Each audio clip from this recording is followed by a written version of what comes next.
Hello everybody and welcome back to our channel elite student club. आज हम अपने इस चैप्टर की लास्ट वीडियो पे हैं। टिश्यूज आज हमारा खत्म हो जाएगा क्योंकि आज हमने जो एनिमल टिश्यूज कल कर लिया था। कल हमने जो वीडियो में कंप्लीट किया था सेशन, लास्ट वीडियो का हमारा session nervous tissue, epithelial tissues and muscular tissues के ऊपर बेस्ड था। मैंने कहा था कि कनेक्टिव टिश्यूज के लिए हम एक अलग से टॉपिक रखेंगे, एक अलग से वीडियो रखेंगे। दैट वाज जस्ट बिकॉज कि यहाँ पे ये जो पूरा मैंने लिखा हुआ है, this is all about connective tissues. तो कनेक्टिव टिश्यूज अपने आप में एक बड़ा टॉपिक रहता है, एक वास्ट टॉपिक रहता है, क्योंकि इसमें कंपोनेंट्स बहुत ज्यादा हो जाते हैं। कई बच्चों के लिए कंफ्यूजिंग भी होता है, याद रखने में प्रॉब्लम होती है, मेमोराइजिंग प्रॉब्लम होती है। तो अकॉर्डिंग टू मी एक फ्लो चार्ट जो होता है वो बहुत इजी रहता है, क्योंकि उससे हमें हर चीज किस तरीके से शुरू हुई, कहाँ पे खत्म हुई, ये पता रहता है। तो कनेक्टिव टिश्यूज को हम यहाँ से एक फ्लो चार्ट की हेल्प से शुरू करेंगे, ठीक है। So now very first thing, connective tissues में सबसे पहले हम एडिपोज कनेक्टिव टिश्यूज करेंगे। एडिपोज कनेक्टिव टिश्यूज ज्यादा कुछ नहीं होते, सिर्फ फैट कंटेनिंग टिश्यूज होते हैं।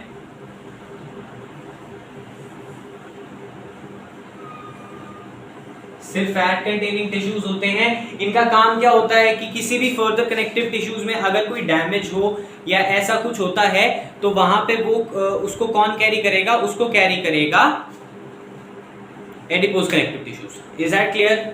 चलो ठीक है, आगे चलते हैं। यहां पे अब आते हैं फ्लूइड्स। कुछ कनेक्टिव टिश्यूज होते हैं जो फ्लूइड्स होते हैं। अब उन कनेक्टिव टिश्यूज के लिए फ्लूइड्स की हम क्यों बात कर रहे हैं? क्योंकि फ्लूइड जो होते हैं ये कनेक्टिव टिश्यूज इस तरीके से हैं, हमारी बॉडी में न्यूट्रिएंट्स को, चाहे हमारी बॉडी में डिफेंस को, चाहे किसी भी तरीके की जो कनेक्टिविटी है, चाहे वो फूड रिलेटेड है, चाहे वो एनर्जी रिलेटेड है, चाहे वो किसी के रिलेटेड है, वो फ्लूइड्स उसका बहुत एक इंपॉर्टेंट पार्ट होता है, ठीक है। तो फ्लूइड में सबसे पहले जो हमारे दो पार्ट बनेंगे वो बनेंगे blood and lymph. Here lymph क्या होता है? lymph बेसिकली एक एक्स्ट्रा फ्लूइड होता है जिसमें या तो सॉल्ट्स होते हैं या फिर क्या होते हैं, उसमें सिर्फ प्रोटीन्स होते हैं। Like it is not useful to us, but still ये हमारी बॉडी के जो टॉक्सिन्स होते हैं, हमारी बॉडी में जो वेस्ट मटेरियल, जो सॉल्ट्स हैं, जो एक्सटर्नल हार्मोन्स हैं, उनको कौन कंट्रोल करेगा? उनको कंट्रोल करता है लिम्फ, और उनको कैरी करता है whenever it finds a place to move out, ये वहां से बाहर आ जाता है। Moving up to next, blood के भी दो कंपोनेंट आते हैं, ठीक है। यहाँ पे ब्लड के दो कंपोनेंट्स आते हैं, बट ये दोनों एक दूसरे के ऊपर डिपेंडेंट है। इंडिपेंडेंट कह रहा हूँ, सॉरी। अभी इंडिपेंडेंस डे गया, थोड़े दिन मुंह पे रहेगा यार, समझा करो। हाँ, मजाक नहीं कर रहा, सही में। चलो बढ़ते हैं। ब्लड सेल्स के तीन पार्ट होते हैं, ठीक है। RBC, WBC, platelets. आरबीसी होते हैं red blood cells, WBC white blood cells, platelets ये सबको पता है, कॉमन है, ज्यादा कोई बड़ी बात नहीं है समझाना। तो ये वीडियो किस लिए? इसलिए, और समझो। एक्चुअली जो रेड ब्लड सेल्स होते हैं ये हमारी बॉडी में ऑक्सीजन कैरी करते हैं, ठीक है। हमारी बॉडी में जो ऑक्सीजन ट्रांसफर होता है, ट्रांसपोर्ट होता है, वो किसकी वजह से होता है? वो रेड ब्लड सेल्स की वजह से होता है, just because red blood cells haemoglobin carry करते हैं। रेड ब्लड सेल्स में हीमोग्लोबिन होती है, एंड हीमोग्लोबिन्स जो होते हैं वो कैरी करते हैं ऑक्सीजन को। सो इवेंचुअली जो हमारे आरबीसीज हैं, हम सिर्फ ये कंसीडर करते हैं कि आरबीसीज ही ऑक्सीजन कैरी करते हैं। I hope it's all good and it's all clear to all of you. अब बात आती है डब्ल्यूबीसीज की। डब्ल्यूबीसीज हमारी बॉडी का डिफेंस सिस्टम होता है, ठीक है। ये डिफेंस सिस्टम क्या होता है? डिफेंस सिस्टम हमारी बॉडी में कोई भी एक्सटर्नल फॉरेन बॉडी हो जो हमारी बॉडी में हेल्पफुल नहीं है, जो हमारी बॉडी को हार्म कर सकती है, हमें बीमार कर सकती है, उनसे फाइट करना कौन करता है? वो डब्ल्यूबीसी करता है। मैं एक छोटी सी वीडियो है यूट्यूब पे, white blood cells bacteria chase करता है, and like it's kind of good, देखने में अच्छा लगता है, ठीक है। मैं उसका लिंक डिस्क्रिप्शन में डाल दूंगा, प्लीज। अभी नहीं, वीडियो खत्म होने के बाद। अच्छा देख लो, अभी देख लो, कोई देख लिया? चलो, नहीं देखा तो भी चलो ना, ठीक है। नहीं देखे, नहीं, मेरी बात मान लियो, ओके, दैट्स गुड। प्लेटलेट्स क्या होते हैं? प्लेटलेट्स होते हैं बेटा, प्लेटलेट्स चलो बनते किससे हैं उस पे आते हैं। ये बनते हैं विटामिन के से, ठीक है। विटामिन के से बनते हैं एंड इनका काम होता है ब्लड क्लॉट का। कभी कभार अच्छा चलो अगर दिखता है कैमरे में तो देखते हैं, दिस इज द वूंड, ठीक है, यहाँ लगती है, ठीक है, ब्लड बाहर आता है। अब ब्लड लॉस हमारी बॉडी के लिए डेंजरस है, क्योंकि अगर हमारी बॉडी का ब्लड लॉस ज्यादा हो गया है तो वहां पे क्या होगा, हमारी बॉडी अनकॉन्शियस हो जाएगी and it gets like bad, अच्छा नहीं होता हमारी बॉडी के लिए। तो वहां पे उस खून का सप्लाई, जो ब्लड सप्लाई होती है, वो एक्सटर्नली रोकनी पड़ती है, मतलब यहाँ से बाहर निकलने के लिए जो ब्लड सप्लाई है वो हमें किसी भी तरीके से ब्लॉक करनी होती है।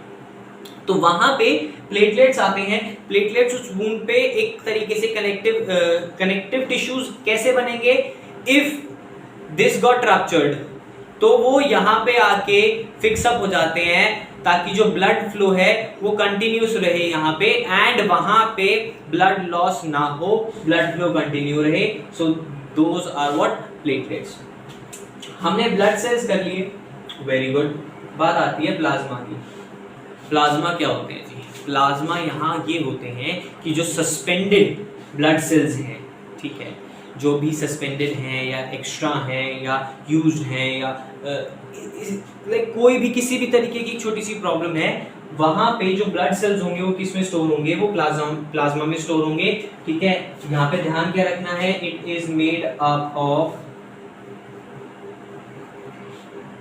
प्रोटीन्स, salts एंड हॉर्मोन्स, ये याद रखिए प्लीज, ठीक है। प्लाज्मा बच्चे भूल जाते हैं, प्लाज्मा और लिम्फ में ज्यादातर सिमिलैरिटीज है, बट यहाँ पे आप क्या याद रखेंगे, स्टोर्स सस्पेंडेड ब्लड सेल्स, ठीक है। जो सस्पेंडेड ब्लड सेल्स होते हैं उनको स्टोर करने का काम किसका है, प्लाज्मा का है। I hope it is all clear to you, ठीक है। यहाँ पे हमारे फ्लूइड्स खत्म होते हैं। देखो I am keeping a very high quick in this video. मैं थोड़ी जल्दी एक टॉपिक कवर करा रहा हूँ बिकॉज मुझे लगता है कि एक टॉपिक जितना लंबा खींचेगा वो उतना बोरिंग बनता चला जाता है, और हमें भाई बोर होना तो जरा भी पसंद नहीं है। क्यों, गलत तो नहीं कह रहा? नहीं कह रहे, गलत पता है, हम भी स्टूडेंट हैं। क्या मतलब पढ़ा रहे हैं तो पढ़ने, हम पढ़ाते पढ़ नहीं सकते है कोई। चलो जी, अब आते हैं स्केलेटल पे। स्केलेटल कनेक्टिव टिश्यूज दो होते हैं, एक बोन्स और एक कार्टिलेज। अब भाई बोन्स का तो सबको पता है, हार्ड स्ट्रक्चर है, मैट्रिक्स सब्सटेंस है, ठीक है, कैल्शियम से बना है, फास्फोरस से बना है, सबको पता है। अच्छा नहीं पता था? अरे छोटी सी बात, कैल्शियम और फास्फोरस से बनता है ये। अरे बिना बात, चलो कोई नहीं। अब आते हैं कार्टिलेज पे।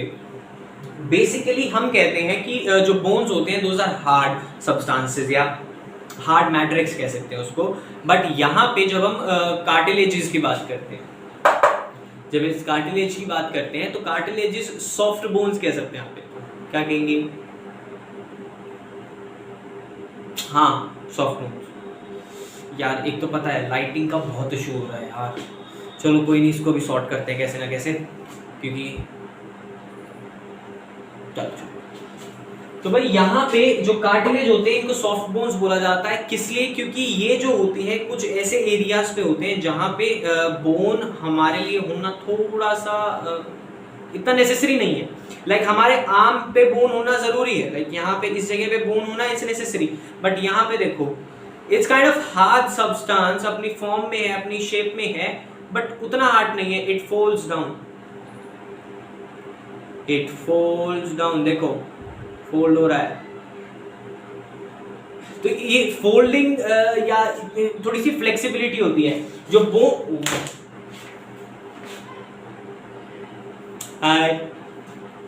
बोन्स जो होते हैं वो इनफ्लेक्सिबल होते हैं, बट यहाँ पे कार्टिलेजेस जो होती है वो फ्लेक्सिबल होती है। That's the major difference. और एक डिफरेंस और आ जाता है, these are made up of glucose.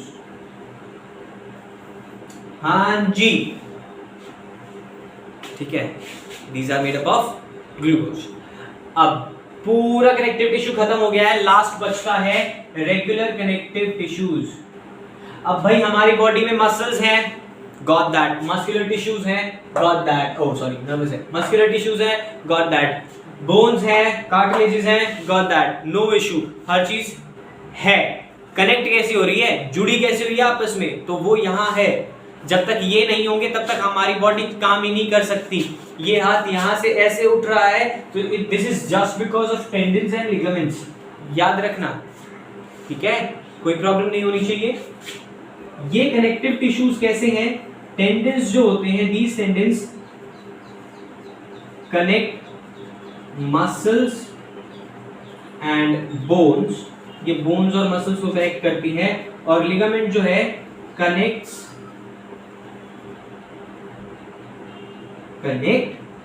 To bones.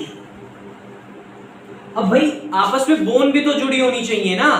अब अगर सारी बोन इकट्ठी हैं, जॉइंट है ही नहीं कोई भी, तो वहां पे हमारी बॉडी मूव कैसे करेगी, है ना।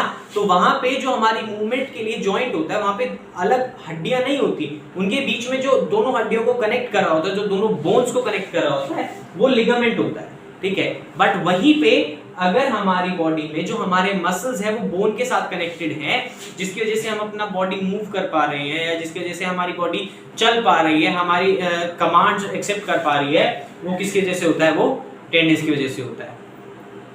एंड खत्म, इजी था, ठीक है, कुछ भी नहीं है। सही नहीं यार, इजी है। एक बार इस अगर नहीं समझ में आया, जस्ट गो बैक, एक बार दोबारा वीडियो देखो, रिवाइज इट।